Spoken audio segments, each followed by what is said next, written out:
Film yang berjudul Miracle in Cell No. 7. Miracle in Cell No. 7 merupakan film bertema drama keluarga dari Korea Selatan yang sukses menjadi film terlaris sepanjang masa. Film ini menceritakan tentang seorang ayah yang memiliki keterbelakangan mental yang sangat menyayangi putrinya. Namun dia harus dipenjara karena kasus pembunuhan yang tidak dilakukannya.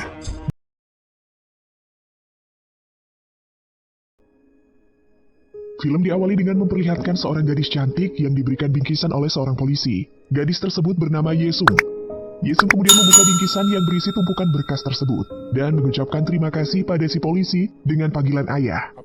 Berkas tersebut bertuliskan kasus penculikan dan pembunuhan Lee Yong-gu. Lalu Yesung keluar dari kantor penjara tersebut dan melihat sebuah balon kuning yang tersangkut di kawat pagar penjara.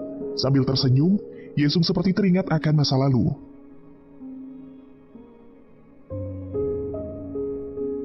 Scene berganti ke ruang sidang. Tampak beberapa pria yang menghadiri persidangan tersebut. Kemudian datang sosok polisi yang memberikan bingkisan di awal tadi datang menyapa mereka. Ternyata dulunya dia adalah seorang kepala sipir penjara. Tak lama kemudian sidang pun dimulai. Jaksa menjelaskan bahwa sidang tersebut membahas mengenai kasus terdakwa Lee Yong-gu yang menculik seorang gadis kecil bernama Jae-yong, lalu melakukan pelecehan seksual dan membunuhnya dengan sebongkah batu. Menurut si jaksa, sidang ulang tidak perlu dilakukan lagi. Yesung yang saat itu menjadi pembela terdakwa kemudian berdiri dan mengatakan bahwa terdapat kesalahan atau error dalam kasus tersebut. Yesung meminta kepada hakim untuk melakukan investigasi ulang terhadap semua berkas dan bukti yang ada. Ya, menurut Yesung semua berkas dan bukti sebelumnya adalah kesaksian palsu. Yesung bilang kalau apa yang dikatakannya adalah jujur karena dia menjadi saksi mata dalam kejadian itu. Kemudian Yesung mulai menceritakan masa lalunya. Pada suatu hari, Yesung kecil dan ayahnya Yong-gu sedang menyanyi dan menari di depan sebuah toko sambil melihat klip dari film Sailor Moon. Yong-gu ternyata adalah seorang pria yang mengalami keterbelakangan mental dengan kecerdasan yang rendah. Yesung kecil terlihat menginginkan sebuah tas kuning Sailor Moon yang terpampang di etalase toko. Karena belum gajian, Yong-gu dan Yesung hanya bisa melihat dari luar. Tapi betapa kecewanya mereka karena tas Sailor Moon itu dibeli seorang anak perempuan bersama orang tuanya. Karena sangat sayang kepada anaknya, Yong-gu nekat masuk ke dalam toko dan meminta agar tas Sailor Moon itu tidak jadi dibeli. Sialnya, ayah dari anak pembeli tas itu adalah seorang komisaris polisi dan langsung menghajar Yong-gu.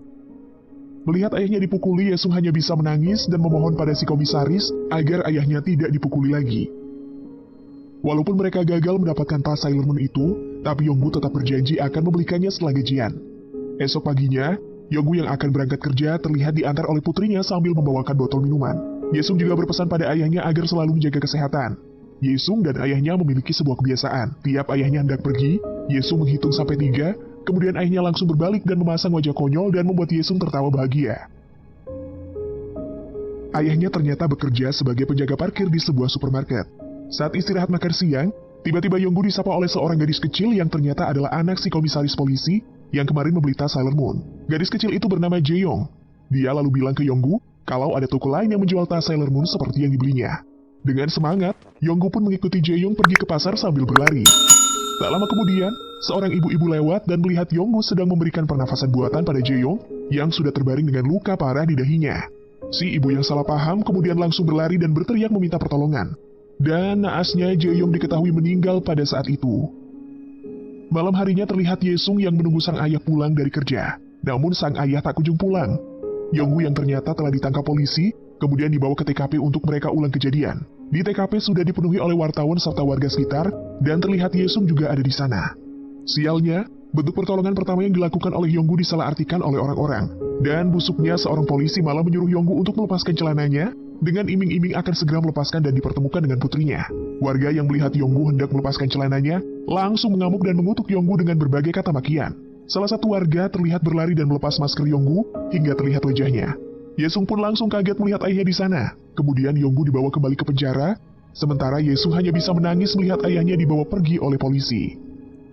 Yong-gu akhirnya dimasukkan ke dalam sel penjara bersama dengan 5 orang napi kelas kakap di dalamnya. Di sana terlihat ada Bong-sik, si napi pencopet, Chun-ho, si napi penipu, Man-beom, si napi mesum, Seo, si kakek aneh, dan So Yang-ho, si bos mafia, yang merupakan pemimpin napi di sel nomor 7.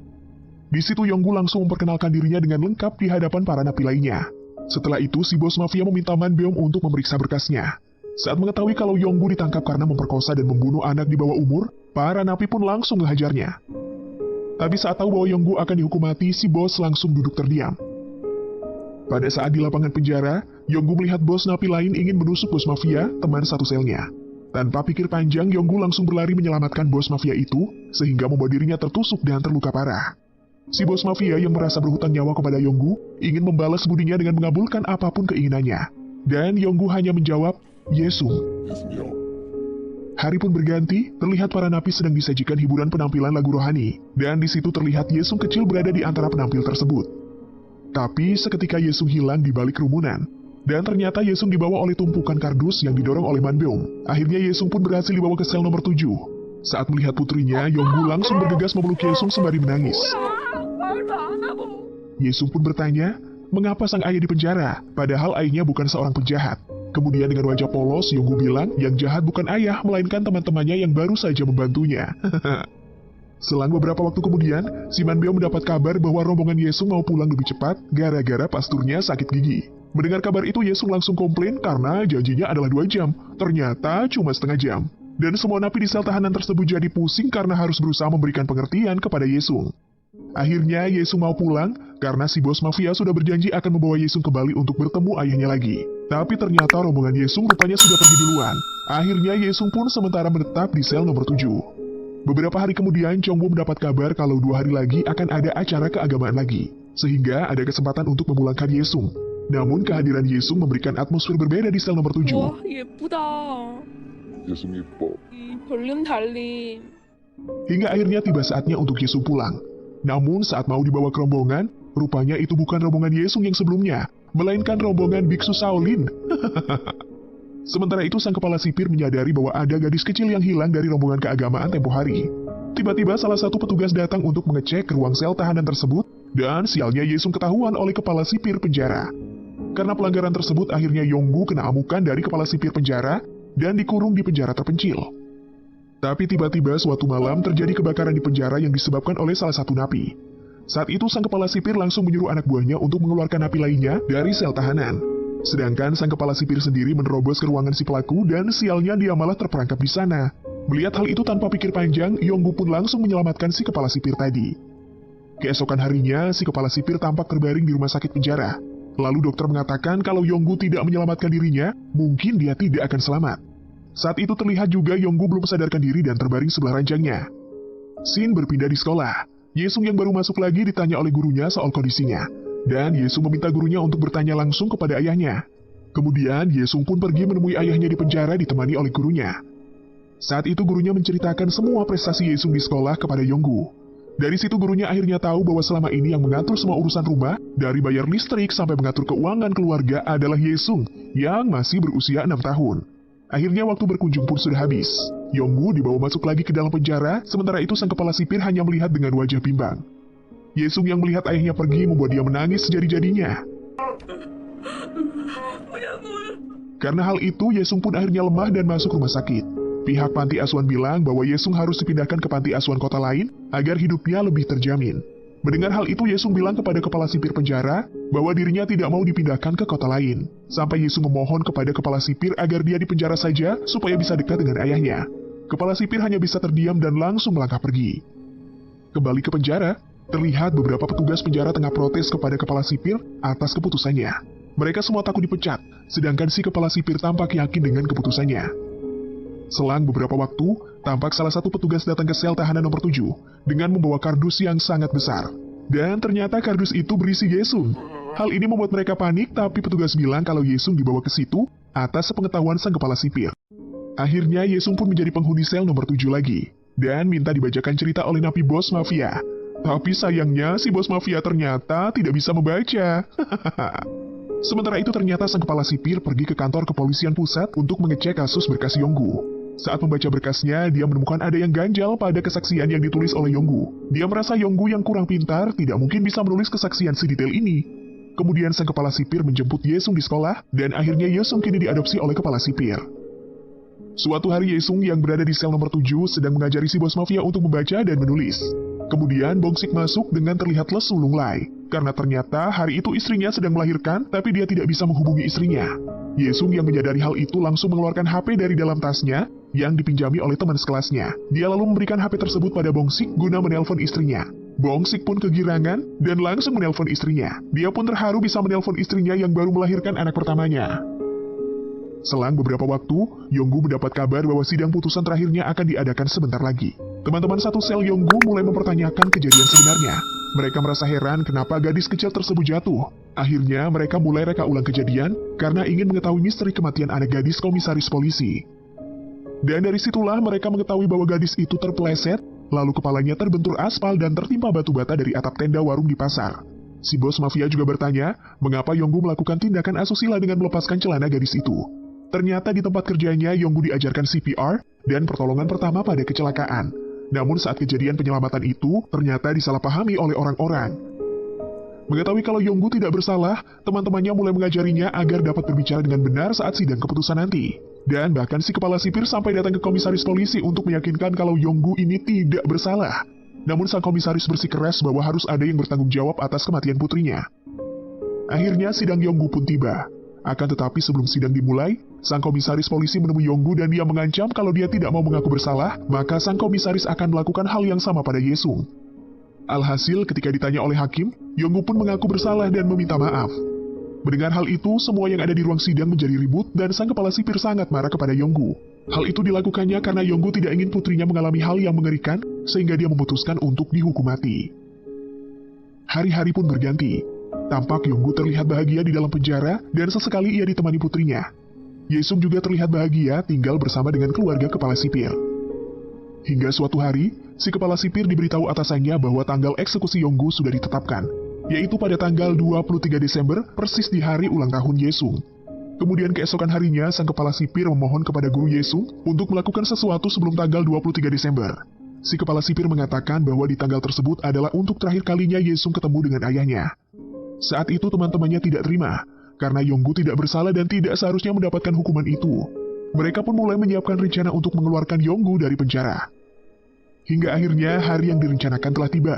Saat itu di penjara, diadakan pentas seni yang dipersembahkan oleh sekolah Yesung.